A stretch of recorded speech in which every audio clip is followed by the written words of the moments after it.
Halo, selamat datang di modul selanjutnya Manisit. Pada modul kali ini, di part 3 kita akan dibagi menjadi 5 subbab. Yang pertama, kita akan lebih dekat dengan bagaimana kita menganalisa saham. Lalu kita lebih dekat bagaimana kita menganalisa dengan menggunakan teknik analisis. Yang ketiga, kita akan lebih dekat dengan fundamental analysis. Lalu yang keempat, bagaimana kita bisa lebih dekat dengan volume price analysis atau biasa disebut sama investor itu bandarmologi. Tetapi teman-teman, karena bandarmologi itu bahasanya terlalu tidak diterima oleh investor, jadi kita sebutnya sebagai volume price analysis. Lalu yang kelima, kita akan mempelajari tentang money management dan membuat trading plan. Langsung saja kita masuk ke yang pertama, menganalisa saham, teman-teman. Nah, dalam menganalisa saham, sudah yang selalu kami sebutkan di modul-modul sebelumnya, kita harus tahu kita beli saham apa, kita beli perusahaan apa, dan dia bergerak di bidang apa, di sektor apa, bisnisnya apa. Jadi yang pertama adalah kita harus tahu nih, know your own stock. Kita harus tahu saham apa yang kamu beli. Lalu yang kedua, kita harus tahu nih perusahaan apa yang teman-teman beli gitu. Jadi jangan tiba-tiba teman membeli saham ABCD dan teman-teman udah nyangkut nih, udah mengalami capital loss. Teman-teman baru nyari nih, wah tadi aku beli saham apa ya? Itu bahaya teman-teman. Jadi kita harus tahu nih, kita beli saham apa dan kita harus tahu company apa, perusahaan apa yang teman-teman beli. Nih, cara membeli saham yang mudah bagi investor pemula. Yang pertama, teman-teman bisa memonitor informasi saham perusahaan. Ini gampang, teman-teman. Teman-teman bisa nanya melalui Google atau teman-teman bisa tanya ke investor lainnya. Investor lainnya itu bisa teman-teman juga dan teman-teman terdekat atau orang yang sudah lebih dulu di pasar modal, itu banyak informasi yang beredar. Lalu yang kedua, lakukan analisis fundamental. Nah, nanti bagaimana cara melakukan analisis fundamental kita akan membahas di modul selanjutnya lebih detail. Yang ketiga, pahami resiko eksternal saham. Yang ini harus diketahui juga, margin of safety-nya itu bagaimana, resikonya bagaimana. Yang keempat, kita harus perhatikan nih manajemen perusahaannya, kira-kira manajemennya baik atau tidak. Karena suatu bisnis yang berjalan dengan baik itu ada manajemen yang baik juga, teman-teman. Gitu. Yang kelima, teman-teman harus hindari nih kalau teman-teman cuma beli satu saham. Karena kita harus diversifikasi uang kita. Misalkan teman-teman punya uang 10 juta. Nah, itu teman-teman jangan membelikan di satu saham saja. Itu sangat berbahaya. Gitu. Yang keenam, cek likuiditas saham perusahaan. Nah, ini harus dicek. Karena banyak kasus sahamnya ini bagus, perusahaannya bagus, manajemennya bagus, fundamental juga bagus, ternyata harga sahamnya itu tidak liquid, teman-teman. Gitu. Jadi kita harus cek juga nih likuiditas harga saham si perusahaan teman-teman yang ingin teman-teman beli. Untuk apa sih cek likuiditas? Ya kalau teman-teman membeli saham tidak liquid, maka potensinya teman-teman akan susah untuk menjualnya gitu. Yang ketujuh, kita harus lakukan analisis teknikal.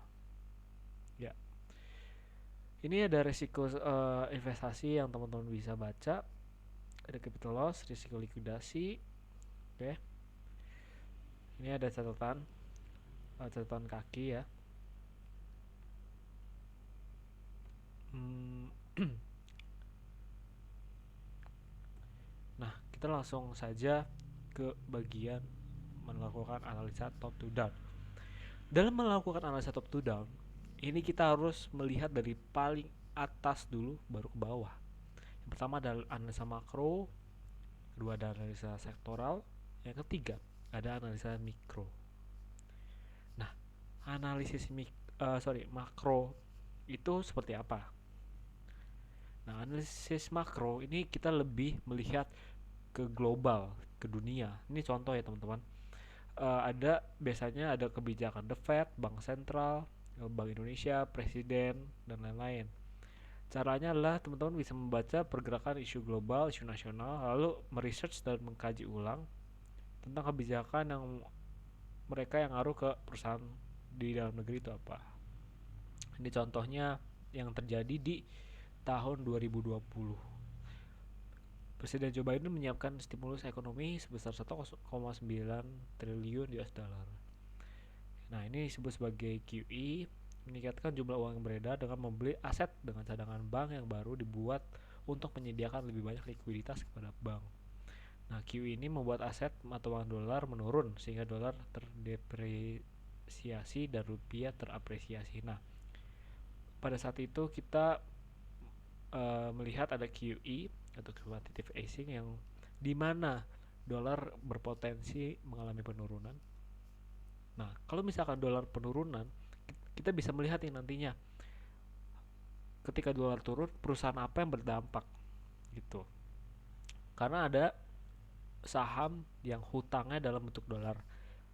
Jadi kalau misalkan dolar turun, nah itu dia bisa diuntungkan atau dirugikan. Teman-teman bisa berpikir secara global aja. Itu secara simpelnya. Lalu ada seperti pasar, supply demand. Jika sudah mengetahui tentang Q ini, kita akan mencari perusahaan yang berdampak pada dolar. Ini tadi kita bahas.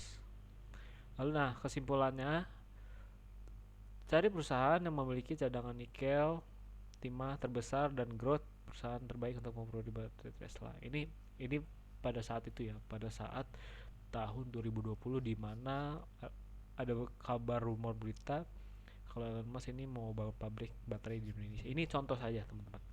Contoh analisis makro. Lalu kita masuk ke analisis sektoral. Dari hasil analisis makro sebelumnya, kita akan ngecek ulang ke sektoral saham.